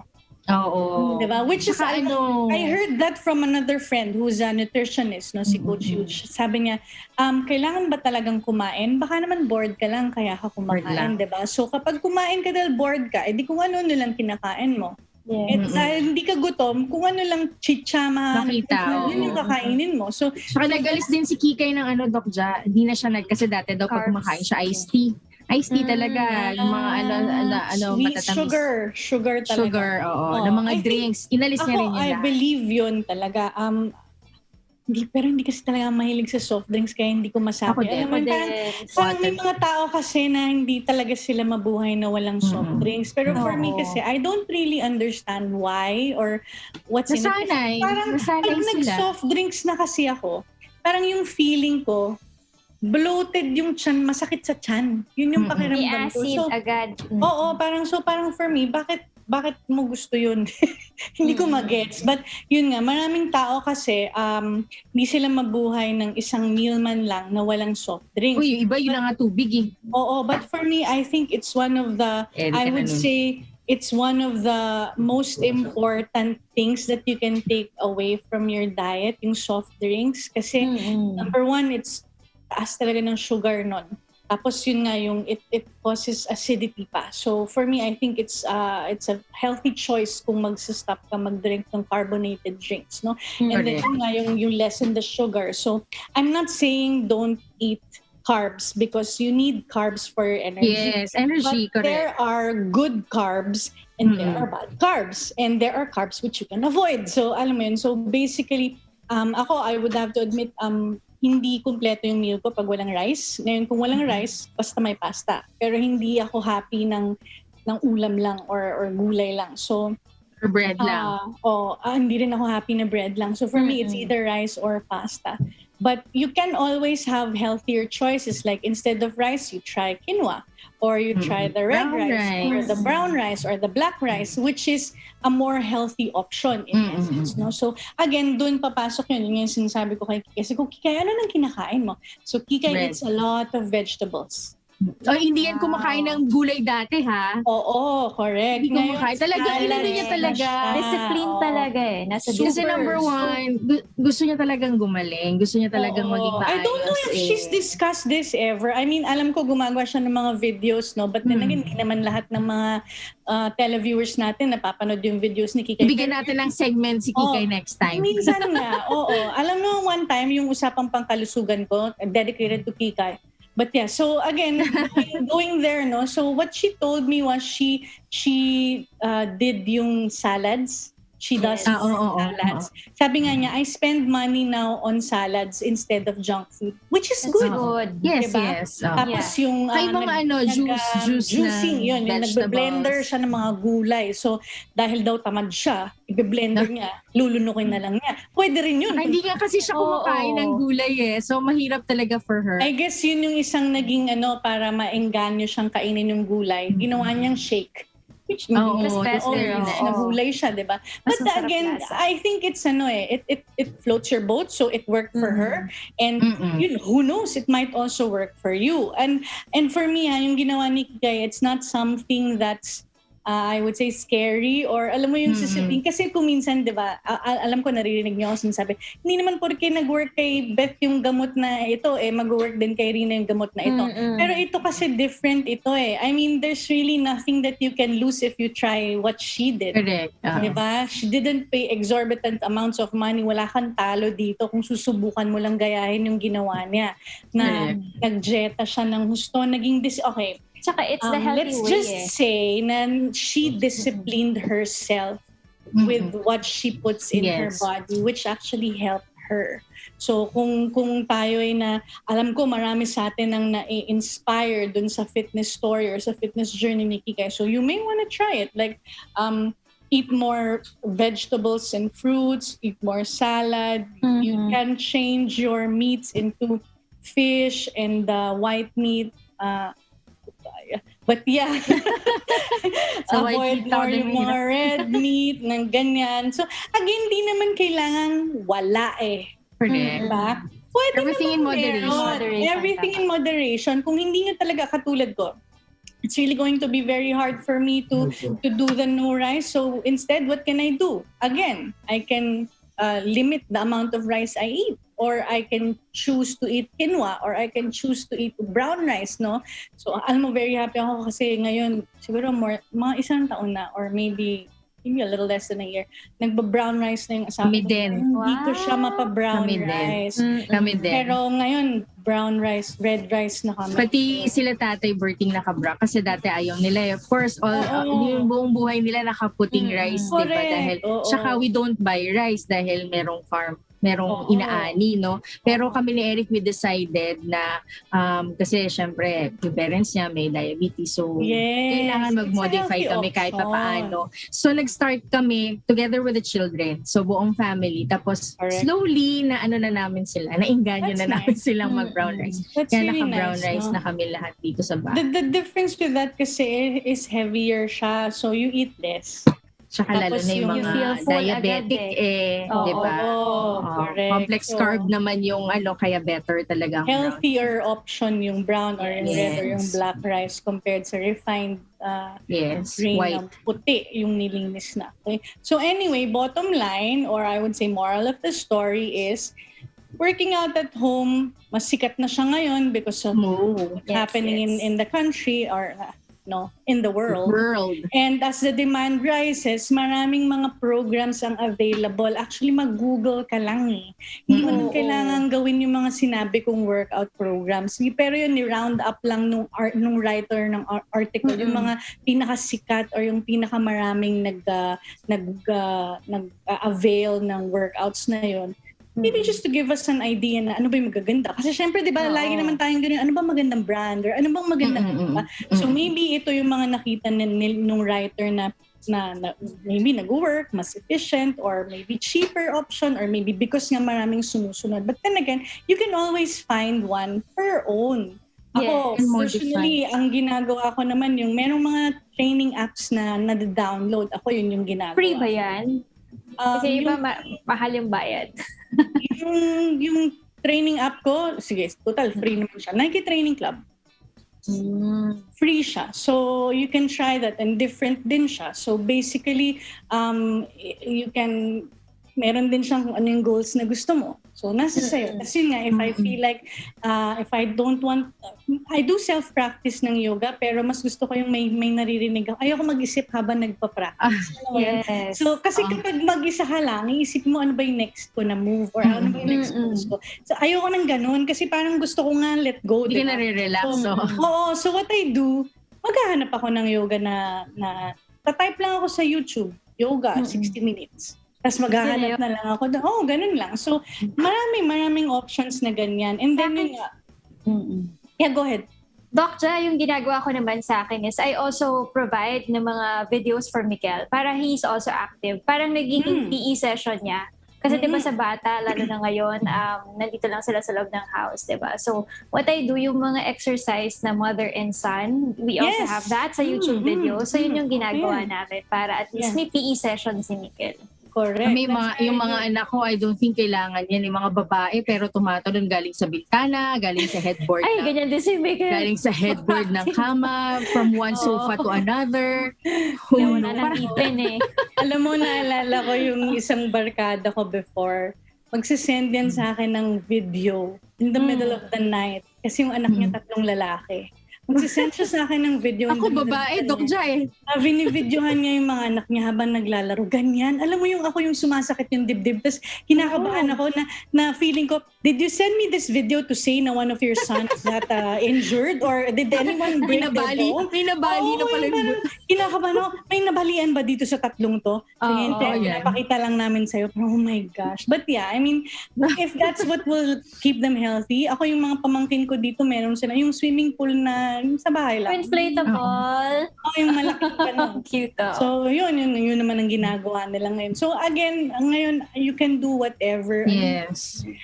You can always find ways to keep yourself active. And yung ating pagbababad sa online, gawa natin ng silbi. Diba? Exactly. Facebook at puro Twitter. Kami ni Eric, pag weekend naman kami, nag-walking kami niya. Nag-walking kami dito sa... That's also sarap sa probinsya Masarap sa probinsya, di ba? Pag nag-iaya ako, pwede mag-bike, pwede tumakbo. Nung Sunday, nag-walking din ako around the Commerce Center dito nandito nga kasi ako sa Las Piñas, no? So, naglakad ako. Siguro mga 6 kilometers din yung nilakad namin ng friend ko. Sabi ko, alam mo, yun yung namimiss ko dito sa South area. Kasi yung area namin sa QC, highway siya. So, alangan pas ako at langhapin ko lang dito. Punta ka dito sa Bulacan. Yun nga. Dito sa Bulacan. Sa mga pilapil. Diba? Ang saya-saya pag may pilapil at saka may area na maraming puno. Diba? So, yan yung mga... morning breeze. Yes.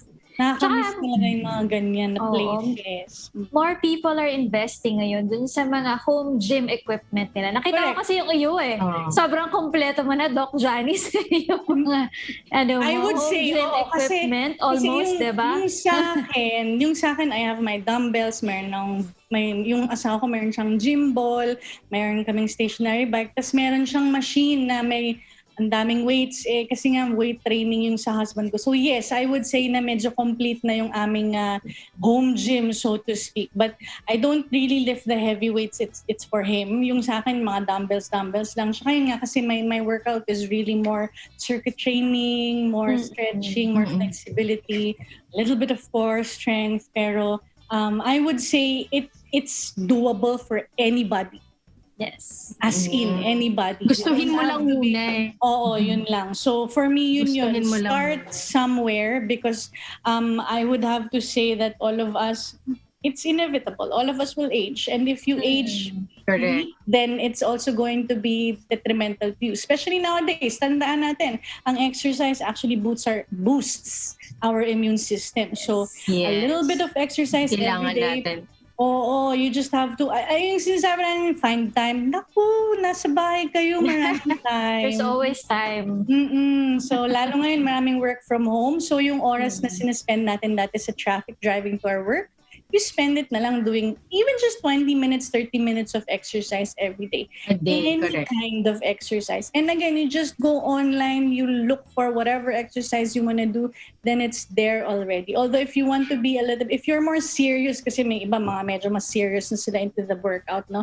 And you want to really enroll in online programs, pwede rin yan yung mga online programs kasi nga para ma-adjust yung alignment nyo or if you want a personal training. Diba, Rina, before may yung ating segment na fitness. Fitness, yung fitness coach that they can enroll with para he can supervise your workout.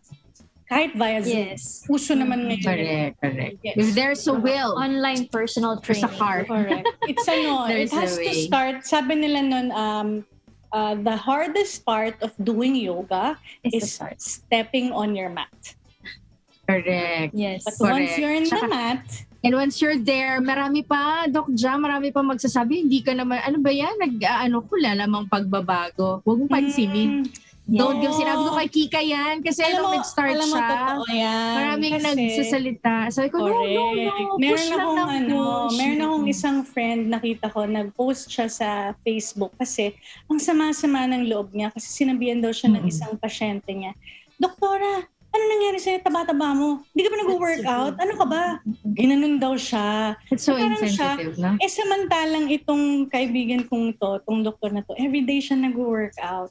Alam mo yun? And so maybe, baka nga mas intense pa yung workout niya kasi sa akin kasi may mga weights pa siya and everything. So for me, hindi naman porke hindi ako payat, hindi na ako nag-workout. Alam mo yun? So, kumaga parang, I guess it's really, baka naman kasi yun yung shape ng body niya eh. Yun yung kanyang structure. Big bone. Ano magagawa mo? Ingit ka lang kasi siya may sexy yung boobs niya, ikaw flat. Diba? Yung ganyan. Or Hindi, tsaka yung mga nag-uumpisa pa lang, ganyan talaga. Oo, don't be discouraged. Hindi mo talaga yan makikita agad-agad, di ba? Hayaan mo sila. Consistency is the Ako, ang iniisip ko niyan kapag nakakarinig ako ng ganyan, kaya mo ba yung ginagawa ko? Kahit, hindi ko kayang tumayo sa ulo, Dok. Kahit mas kaysa sa akin. Or ikaw na. Minsan in my mind, sasabihin ko, ang sexy mo, nakakayan man sa'yo. Pero alam naman natin na hindi rin naman siya sexy. Diba? So I guess what I would really want to say lang would be, maybe be careful with what you tell people. Yes. Because you don't know, number one, what they're putting. You don't know the effort that they're doing for their fitness journey, I would say. And hindi porke hindi sila payat, hindi porke mas malaki sila ng konti sa'yo, mas malakas ka na sa kanila, diba? Alam mo yun? Sometimes, kahit na medyo malaki siya, hindi mo alam yung fitness level niya, hindi mo alam. Kaya pala magbuhat ng lahat ng payat healthy. Oo. Kaya pala magbuhat ng mineral water. Correct. Hindi lahat ng payat healthy. Hindi lahat ng payat healthy. That's true. And maybe it's I would say kasi katulad ko, I exercise because I wanna keep eating. Alam mo yun, parang happy ako na kumakain ako eh. So mag-exercise ako. Pero so you burn it. Gusto ko bang magpapayat ng sobra? Parang hindi naman din okay yung sobrang payat eh. Pero for me, syempre gusto ko lang yung fit lang. Alam mo yun. So, yeah, sure. Maybe I can lose a couple of pounds. But if I don't, then ako, at least I would say, let's just be happy with what you have right now. As long as you know that you're putting effort in it. I think yun yung bottom line. Don't be discouraged. Okay. Thank you so much. Discouraged. Push lang ng push. Thank you so much, Dr. Oo, syempre, after ng discussion natin, nandyan si Diego tsaka si Angel for i-consulta segment natin. Diego. Yes, Doc Ja. Yes, Diego. Uy, blue din si Diego pala. Cute na. Oo nga eh. Long time no see Oo nga. So, first question natin via one of our social media platforms comes from Manuel Hunsay. Nais ko pong ikonsulta ang aking tatay, 64 years old na po siya. Sumasakit po ang talampakan niya. Hirap na po niya ito ilakad dahil po masakit. Ano po ba ang dapat niyang gawin dito o inumin? Salamat po. I think plantar fasciitis yung problema ng tatay ni Manuel, no? So, plantar fasciitis basically namamaga or nagkaroon ng injury yung ilalim ng paa. What we call it micro tears or maliliit na punit dun sa plantar fascia, which is covering yung ilalim ng paa ng tatay, no? So what happens would be, since your body will try to basically repair itself, nagkakaroon siya ng scar dun sa area.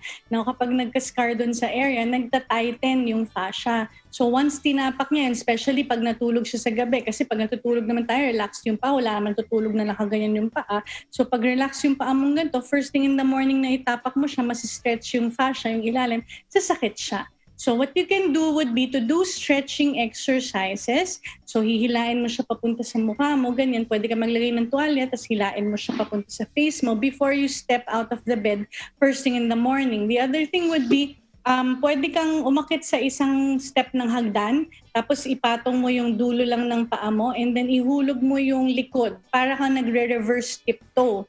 Tapos you feel the stretch sa ilalim ng paa hanggang sa legs mo. The other thing that you can do would be, alam mo, mag-roll ka ng bottle sa ilalim ng paa to also stretch it out. That would also help. Another thing would be, you can wear nakalimutan ko, gel insole, yon, yung malambot na parang cushion or cushioning which you can put sa loob ng sapatos para mas malambot yung tinatapakan. Ngayon, kung nasa bahay lang si tatay, he should avoid being barefoot sa loob ng bahay, and yung tsinelas na yung disipit na tsinelas na hampas ng hampas sa likod ng paa or dun sa may talampakan, i-avoid ngayon. So mas maganda yung mga tsinelas na halos nakadikit na sa paa, or mag-rubber shoes sa loob ng bahay para hindi nahahampas ng husto. Kasi di ba pag disipit yung tsinelas, once inangat mong ganyan yung paasas, parang sumasampal dun sa ilalim ng paa mo yung tsinelas mismo. So, mas maganda na hindi tumatamang ganun para hindi lalong na-irritate yung ilalim ng paa. So, you can take anti-inflammatories, pwede ka mag-try ng mga paracetamol for now, pero the best option would be stretching and shoe wear modification. Okay? Okay, thank you, Doc Janice. Angel, go ahead. Okay, we have a question from Richard Evangelio. Doc, ikukonsulta ko po sana yung buto ko sa daliri. Parang namamaga po tapos sumaki at sumasakit po. Ano po kaya pwede kong magawa para po hindi siya mamaga? 38 years old po ako. Maraming salamat. Hindi ko kasi alam bakit siya namamaga. Baka na-injure siya, baka na tinidor, baka nahila, or something like that. Or baka naman mamaya, it's I would say, pero 38, not so bata pa sa akin to. So I don't think it's, okay. It may still be beginning arthritis, maybe depending on ano ba kasi yung activity level mo, ng kamay mo, no? Baka mamaya, he does a lot of work on the hands. Like, I don't know, maybe chef ka ba? Or gardener ka ba? Or yung mga ibang, yung mga nagko-quality control na ganyan ng ganyan. Maraming ganon. So, it depends kasi. So, first thing you need to do would be to look into ano ba yung activity level mo. Tignan mo kung sobra ba yung gamit mo sa kamay mo. Kasi kung sobra yung gamit sa kamay mo, baka mamaya yung dahilan ba't siya namamaga. So, you can take anti-inflammatories, or pwedeng subukan mo muna na ipahinga mo muna siya. Especially if sumasakit siya. So, most of the time, I would tell my patients to rest their hands and try to avoid, alam mo yun, baka mamaya ang trabaho mo pala panadero. So, puro kamay na yung ginagamit mo sa araw. Tapos sa gabi, naglalaro ka pa ng kung ano-anong yung mga online games. Di syempre, parang hindi napapahinga yung kamay mo. So, avoid too much movement on the hand. I'm not saying don't move your hands. That's impossible. But because we need our hands for a lot of our activities, then I would say purposeful movements na lang yung gamitin natin para sa kanya. Ayun. Okay. Diego. Doc, this question is from Robin Yutok. Doc, masakit po yung aking braso. Hindi rin po ako makasubo at pag madalas kong ginagalaw o itaas, sobrang masakit po. Pang-4 na araw na po, ano po pwede kong gawin o igamot po? 25 years old po ako. Robin, hindi mo sinabi kung bakit siya sumakit. So, na-aksidente ka ba? Nahulog ka ba? May binuhat ka bang bigla siyang sumakit? Kasi it's quite impossible na bigla na lang sasakit yung arm mo at 25 years old. No? So, I would need those data para masabi ko kung bakit siya nagkaganyan. Ngayon, ano bang pwedeng igamot? You can take any pain relievers. Although, kasi when you just take pain relievers, then it's only a symptomatic treatment. Hindi ko alam kung ano yung nag-cause mismo ng pain. So, hindi ko masasabi sa'yo what you can actually do para mabawasan yung pain mo permanently. So, I would say that maybe isipin mo, ano ba yung activity na ginawa ko? Bakit siya sumakit? Baka naman may injury, no? So, pag may injury kasi, well, you have to check first. Baka may fracture ka, alam mo yun. So, check if there was an injury, and if there was, then I would suggest, especially if it's very, very severe, then seek online consult at least para ma-check kung anong kailangan na diagnostic test kung sakali. Kasi it's very rare, or I would say na it's not so common na magpe-pain bigla nang wala lang, especially at 25 years old. Okay, thank you, Doc Janice. Thank you. At dahil dyan, Doc Janice, ang reward natin. Ang reward ko, Kikay, get well soon. Ano ba nangyari kay Kikay? Bakit? Sipong-sipon daw si Erica. Naku, Erica. Get well soon, Kikay. Anyway, I'd like to greet, syempre si Alan, good morning sa'yo. And I'd like to say good morning to Mama, kay Papa, Chef, Teta Ali, Pablo, Pat, May, kay EJ, kay Joseph, kay Chris, Mami Bebot, Daddy Pin, sa pinsan ko si Bonbon. Sana nanonood ka. Hi, Bonbon! Tita Josie, May, Tita Ome, Tita Sol, Tita Rem, Tita Jojo, Tita Ethel, and Tita Adele. Sabi sa akin ni Bonbon last week, ate, napanood kita sa YouTube.